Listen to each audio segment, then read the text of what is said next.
Harmonize anaweza kumwomba Ibra bilioni 1. Ni maneno ya Mwijaku, ambapo DC wa Instagram Mwijaku ametoa mtazamo wake kuhusu kinachoendelea kuhusu Ibra kudai kuwa anatakiwa kulipa bilioni 1 ili kutoka Konde Gang, ambapo kwa mjibu wa Mwijaku anasema kwamba nitakuwa mtu wa mwisho kuamini kuwa Konde amemwomba Ibra kiasi cha pesa cha bilioni 1 ili aweze kutoka kwenye lebo hiyo.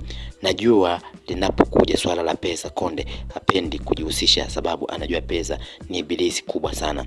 Ibra mdogo wangu, wewe ni mkubwa sana na kwa sasa na kila mtu anatamani uwe sehemu yake. Chagua marafiki, chagua watu sahihi, kisha kaongee na management. Milango iko wazi pale Konde Gang. Aliweza kutoa maoni hayo Mwijaku wakati akizungumzia sakata linalomhusisha Ibra pamoja na lebo yake, ambapo anadai kwamba ili alitaka kutoka kwenye lebo ya WCB Wasafi inatakiwa alipe bilioni 1, huku Mwijaku akidai kwamba yeye haamini kama kweli anatakuwa mtu wa mwisho, kama kweli Harmonize ameweza kumwomba Ibra kiasi cha pesa bilioni 1 ili aweze kutoka kwenye lebo hiyo, kwa kuwa ni mtu ambaye ni mkubwa na ameweza kujitengeneza vizuri zaidi. Kwa mjibu wa Mwijaku, amemshauri pia Ibra ili aweze kuwa na busara, atafute watu ambao wako sahihi ili akaongee na uongozi wa lebo hiyo ili aweze kutoka kunako lebo hiyo.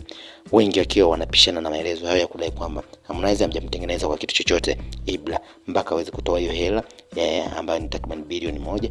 Basi Mwijaku naye ameweza kutoa maoni yake kudai kwamba yeye ndio atakuwa mtu wa mwisho kuamini kama Harmonize ameomba Ibra atoe kiasi hicho cha pesa, huko akisema na wanamjua linapokuja swala la pesa Konde hapendi kujihusisha sababu anajua pesa ni ibilisi kubwa sana. Aliweza kufunguka Mwijaku wakati akiendelea na sakata hilo ambalo linaendelea mtandaoni kuhusu Ibra kudai kuwa anatakiwa kulipa bilioni 1 ili kutoka kwenye record label yao ya Konde Gang Music Worldwide. Na ikumbuke kwamba Ibra aliweza kusainiwa Konde Gang Music Worldwide mwaka 2020 na akawa ndio msanii wa kwanza kuweza kusajiliwa, na wakafuata wengine ambao wengi wameshatoka kwenye lebo hiyo na akabakia yeye pamoja na bosi wake.